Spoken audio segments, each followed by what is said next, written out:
Bonjour et bienvenue dans cette nouvelle vidéo.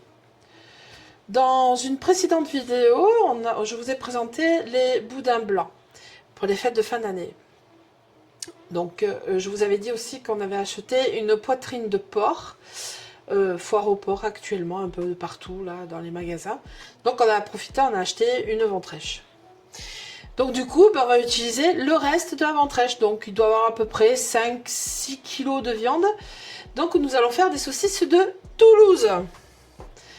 Donc voilà, la viande elle est coupée. Il vous faudra du sel, du poivre, du 4 épices et de l'ail. D'abord, je vais peser ma viande pour déterminer les quantités qu'il me faudra donc au total. La base, j'ai pris mon petit papier hein, parce que je ne connais pas tout par cœur non plus. Hein, pas croire que je suis une encyclopédie sur pattes. Donc le sel, c'est 18 grammes par kilo. Le poivre, c'est 2 grammes par kilo. Une gousse d'ail par kilo. Et une pincée de 4 épices par kilo. Donc d'abord, le but, c'est que je pèse toute ma viande pour savoir combien j'ai de kilos. Et après, il ne restera plus qu'à faire des multiplications et on aura au total les graduations pour cette recette.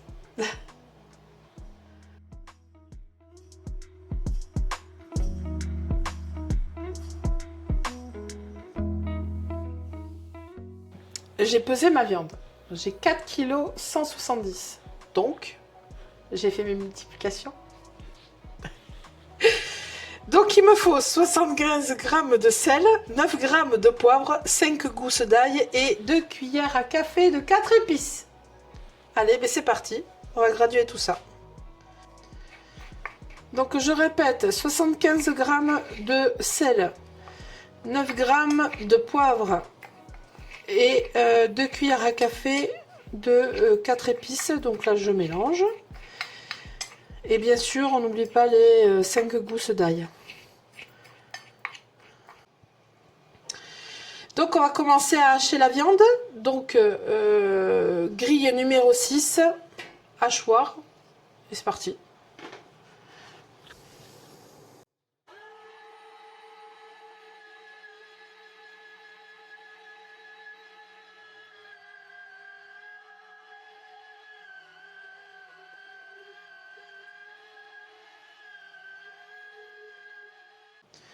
En même temps, je passe l'ail.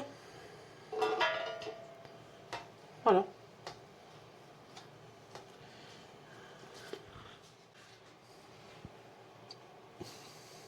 Bon, du coup, je viens de finir de hacher ma viande là. Je vais l'assaisonner et du coup, on va passer à la suite. On va l'embosser du coup. Enfin, on va d'abord travailler les épices puisque je vais l'assaisonner.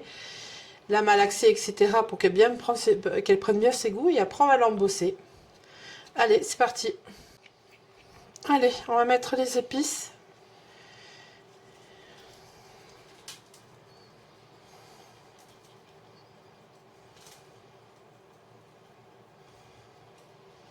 Voilà.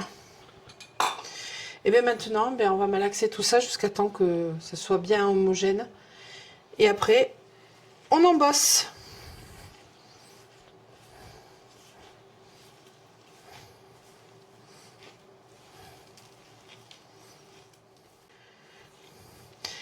Alors, vous pouvez très bien... Bon, là, c'est la recette de base. Voilà. Après, vous pouvez très bien mettre du vin blanc, du cognac, comme vous voulez, ou les aromatiser, ou mettre du piment. Après, si vous voulez donner un côté forestier, vous pouvez mettre des champignons que vous avez été cueillir, ou du champignon de Paris. Voilà. Ou toute autre viande. Hein, j'ai eu goûté des saucisses type Toulouse version sanglier et c'est très bon aussi. Hein. Voilà, on malaxe bien jusqu'à temps que ça soit bien imprégné. Et puis on se revoit pour l'embossage. Comme vous pouvez voir, elle a changé d'aspect. Là, elle se tient bien, elle est bien homogène. Et bien là, on va pouvoir embosser. Allez, c'est parti. Je vais remplir mon piston.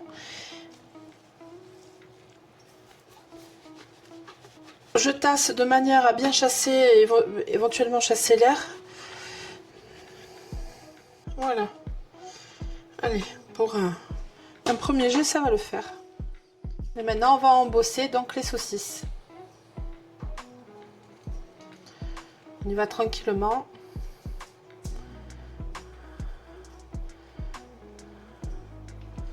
L'idée, c'est de ne pas faire éclater le boyau, hein.